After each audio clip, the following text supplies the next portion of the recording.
Everybody, welcome to this special July 4th edition of From the Constituency. I'm Brian Calfano, and who better to have with us on this Independence Day celebration feature than Nick Reed, of course, the Thanks. morning host over at 104.1 KSGF and an Ozarks First contributor. Just so many job titles we're adding to you, big guy. Yeah. Just how you roll. I know. I understand. Right. Well, listen, let's get right into it. Last week we had the show of shows. The greatest show on earth used to be the Barnum and Bailey Circus. Now I think it's the Democratic Party nomination. There were, like 400 people on the stage, that sort of thing. But I want to zero in, because I know across the two nights there were various levels of performance, and some did better than others. But Biden being the front runner, former Vice President Joe Biden, I think it's safe to start talking about him. My sense is, and tell me what you think about this, I mean, he's a phony baloney. And I mean that whether you're a Democrat watching this, a liberal, conservative, independent, whatever, he's just a phony. And I don't know that you couldn't be a phony if you've been in this game for over 40 years, right? But this whole thing that he got attacked about, the busing, and he comes back and says, well, I've always supported voluntary busing.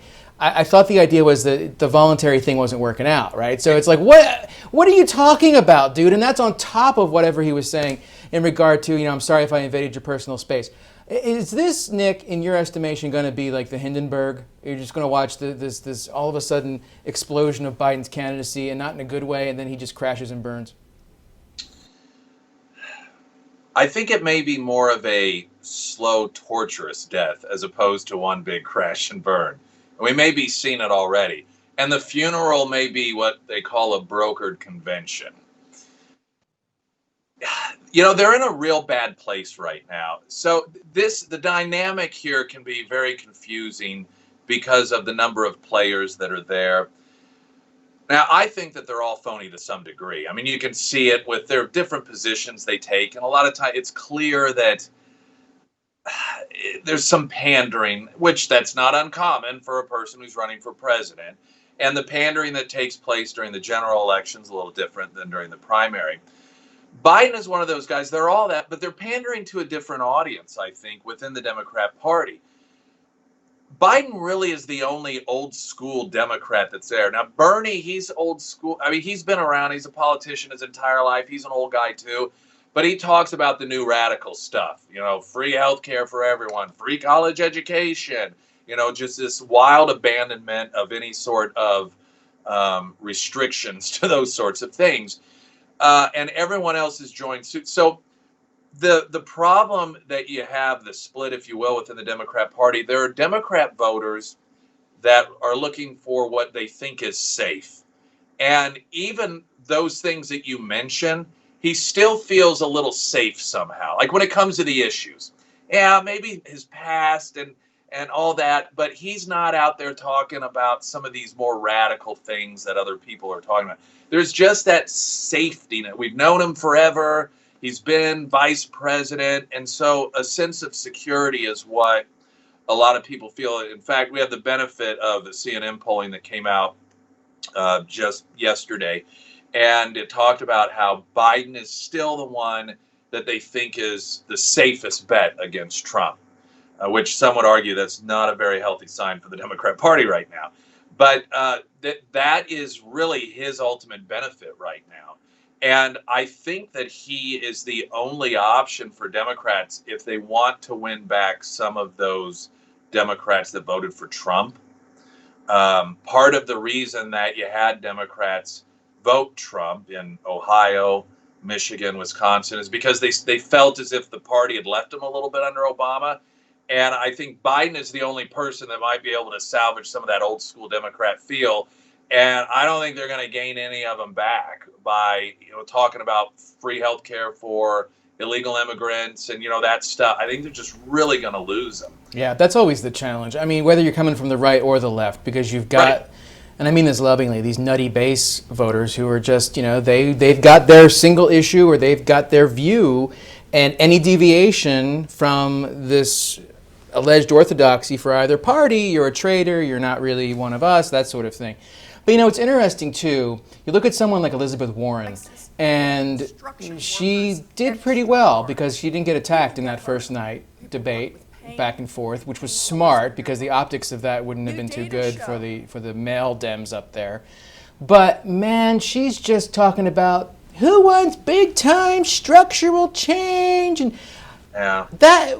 What does that even mean? I mean, there are people who say structural change and they're talking about it in a scientific or an academic context, but these Democrats, a lot of times, I don't know what they think their messaging is supposed to be doing. Who talks? I'm really excited about structural change. That candidate talking about structural change is really getting me excited to go out and put yard signs up and get people out to vote. Structural change. Yeah. Really? That's the best they can come up with? I mean, that's awful messaging, isn't it? Well, and that can harm them in the general. And again, that oftentimes does happen. You sell a message in the primary and then you sort of backpedal off of it during the general. But when you start talking about things like structural change, there's grand contradictions to the average person. When, on one hand, you're talking about structural change, but then the other hand talking about we need to protect the Constitution. And, well, Trump's a danger to the Constitution. Well, you're up there talking about completely structurally changing or going after the Second Amendment. And so I think a lot of people, they feel that there are a couple of different messages. And the problem that's existing now, I hate to compare it to a reality show, but one of the things that you learn if you do watch a reality show that has lots of people involved is that there is desperation to do something to get attention. You want to be the person that's talked about. And that's the nature of the beast right now. It's different than when you had Bernie and Hillary and Biden. Well, he didn't quite get in, but you had a few other candidates. You weren't fighting for camera time as much against so many other people. It's like a huge family at dinner time, where you had to act fast. You had to be the aggressive one. Well, the problem that creates is you have everybody trying to outdo each other and cater to these little scraps, these little tiny demographics that mean nothing when it comes to the average voter. And if you make grand policy positions based off that can haunt you in the general election. If you get a lot of support and talk amongst those people because of a debate performance, for example, that's not so bad.